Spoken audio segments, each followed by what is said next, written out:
आदिवासियों के लिए 8 सरकारी नौकरियां, तनख्वाह करीब 33,000 रुपए महीना।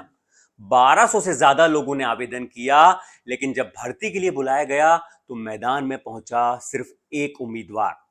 सोचिए, जिस देश में सरकारी नौकरी पाने के लिए लाखों युवा लाइन में खड़े हो जाते हैं, कंपटीशन इतना तगड़ा है कि चपरासी तक की भर्ती में भी ग्रेजुएट से लेकर पोस्ट ग्रेजुएट तक के उम्मीदवार आवेदन करते हैं और एक पद के लिए हजारों दावेदारों की भीड़ उमड़ पड़ती है। वहीं मध्य प्रदेश के एक जिले में 8 सरकारी पदों के लिए सीधी भर्ती होनी थी, लेकिन पहुंचा सिर्फ एक अभ्यर्थी। नतीजा यह हुआ कि 7 पद बाकी के खाली रह गए। यह बानगी तो मध्य प्रदेश के सिर्फ एक जिले की है। जब हमने बाकी जिलों की पड़ताल की तो आंकड़े यकीन मानिए हैरान करने वाले थे। आखिर ऐसा क्यों हुआ? क्या आदिवासी युवा सरकारी नौकरी नहीं करना चाहते, या फिर सिस्टम ही कहीं ना कहीं फेल हो गया है? आज के वीडियो में हम इसी की पड़ताल करेंगे। नमस्कार और जोहार स्वीकार कीजिए। मैं हूं पुनीत कपूर और द अनकट स्टोरीज में आपका एक बार फिर स्वागत है। यह पूरा मामला तब सामने आया जब मध्य प्रदेश के सीधी जिले से ये तस्वीरें सामने आई। तस्वीरों में नजर आ रही आदिवासी युवती का नाम अंजना बैगा है। अंजना अकेली अभ्यर्थी हैं जो शारीरिक परीक्षा देने के लिए पहुंची और तय समय में उन्होंने 15 किलोमीटर की दूरी पैदल चलकर पूरी की। नतीजा यह हुआ कि अंजना को सरकारी नौकरी मिल गई और बाकी के 7 पद खाली रह गए, क्योंकि अंजना के अलावा कोई और आदिवासी अभ्यर्थी शारीरिक परीक्षा देने पहुंचा ही नहीं था। दरअसल मध्य प्रदेश में वन विभाग ने वन रक्षक यानी फॉरेस्ट गार्ड के 289 पदों के लिए सीधी भर्ती निकाली थी। ये भर्ती पीवीटीजी यानी विशेष रूप से जो कमजोर जनजाति समाज यानी मध्य प्रदेश में रहने वाले बैगा, भारिया और शहरी आदिवासी युवाओं के लिए थी। 289 पदों पर योग्यता 10वीं पास और लिखित परीक्षा की बजाय सिर्फ शारीरिक परीक्षा के जरिए चयन होना था। शारीरिक परीक्षा में क्या था? पुरुष अभ्यर्थियों को 4 घंटे में 25 किलोमीटर पैदल चलना था और महिला अभ्यर्थियों को 4 घंटे में 14 किलोमीटर पैदल चलना था, और बस इसके बाद नौकरी पक्की। सीधी जिला जहां से अकेली महिला अभ्यर्थी की शारीरिक परीक्षा की तस्वीरें सामने आई हैं, वहां ऐसे ही 8 पदों के लिए 1200 से ज्यादा लोगों ने आवेदन किया, जिसमें 25 लोगों को शारीरिक परीक्षा के लिए शॉर्टलिस्ट करके बुलाया गया, विभाग ने बुलाया, लेकिन पहुंची सिर्फ एक उम्मीदवार। इसकी वजह जानने के लिए हमने सीधी की डीएफओ यानी डिविजनल फॉरेस्ट ऑफिसर प्रीति अहिरवार से बात की, तो उन्होंने बताया कि शासन के निर्देशों के तहत भर्ती प्रक्रिया पूरी की गई, जिसमें सिर्फ एक ही अभ्यर्थी पहुंची। बाकी उम्मीदवार क्यों नहीं आए? इस सवाल पर डीएफओ साहिबा ने कहा कि इसकी वजह अभ्यर्थी ही बता सकते हैं कि वो क्यों नहीं आए। इसके बाद जब हमने अलग अलग जिलों में पड़ताल शुरू की, तमाम जो वन विभाग के अफसरों को अलग अलग जिलों में हमने जो कॉल किया, तो जो हकीकत सामने आई वो वाकई हैरान करने वाली थी।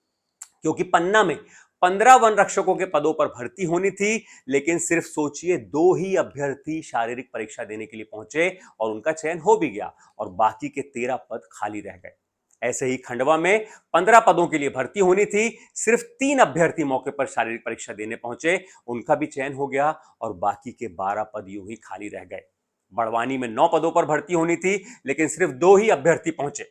रायसेन में 10 पदों पर भर्ती होनी थी, लेकिन सिर्फ 6 ही अभ्यर्थी शारीरिक परीक्षा देने आए। इसी तरह सागर में 5 पदों के मुकाबले 2 लोग आए, मंडला में 3 पदों के लिए 2 लोग आए और वहां भी 1 पद खाली रह गया।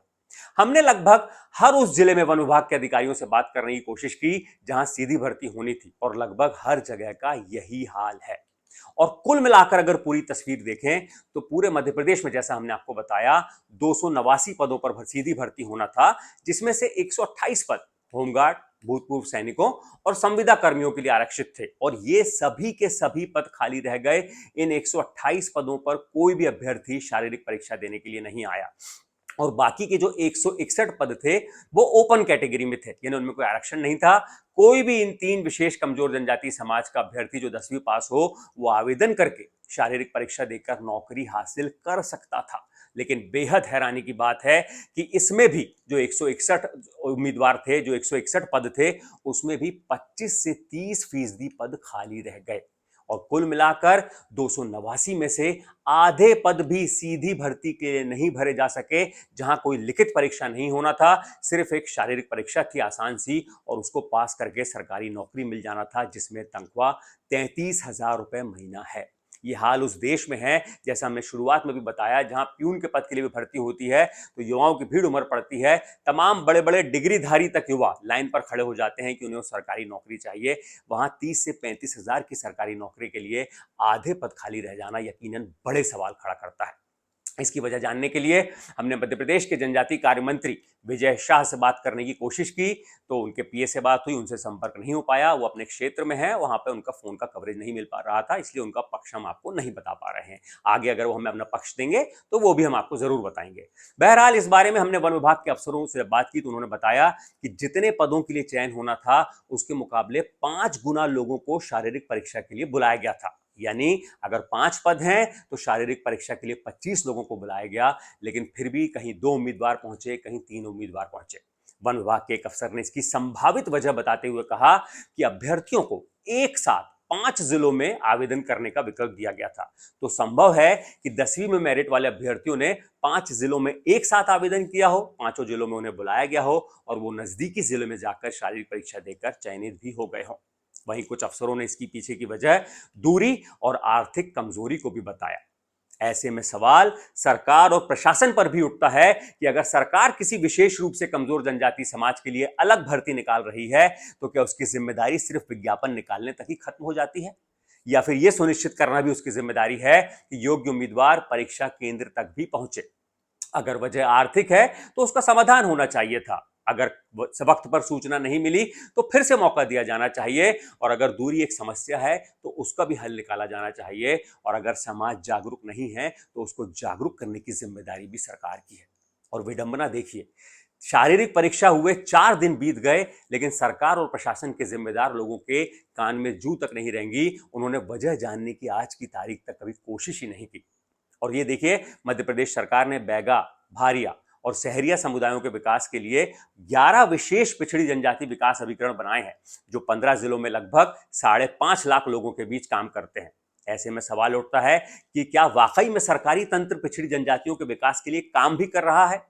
जिस कमजोर आदिवासी समाज को मजबूत बनाने के इरादे से ये भर्तियां निकाली जाती हैं, अगर उन तक फायदा ही ना पहुंचे तो इन भर्तियों को निकालना महज एक औपचारिकता बन के रह जाता है। और साथ ही सरकार और प्रशासन के बाद आदिवासी समाज के जागरूक लोगों की भी जिम्मेदारी है कि वो युवाओं को अपने जिले का मुंह छोड़कर दूसरे में जिले में जाकर भी नौकरी करने के लिए तैयार करें। क्योंकि अगर युवा सिर्फ अपने जिले में नौकरी ढूंढेंगे और दूसरे जिले जाने से हिचकेंगे तो आगे आने के इन पिछड़ी जनजातियों के युवाओं के मौके यूं ही हाथ से निकलते रहेंगे। इस खबर के बारे में आप क्या सोचते हैं? आप इसके पीछे किसको जिम्मेदार मानते हैं? क्या प्रशासन और सरकार की जिम्मेदारी है कि आधे पद खाली रह गए इसके लिए वो जिम्मेदार हैं, या फिर आदिवासी समाज के युवाओं और जागरूक इसके लिए जिम्मेदार हैं? आप क्या वजह मानते हैं? इसकी वजह हमें कमेंट करके जरूर बताइएगा। इस वीडियो को अगर पसंद आए तो लाइक कीजिएगा, अपने लोगों के बीच में शेयर कीजिएगा और हमारे चैनल को सब्सक्राइब जरूर कीजिएगा। शुक्रिया।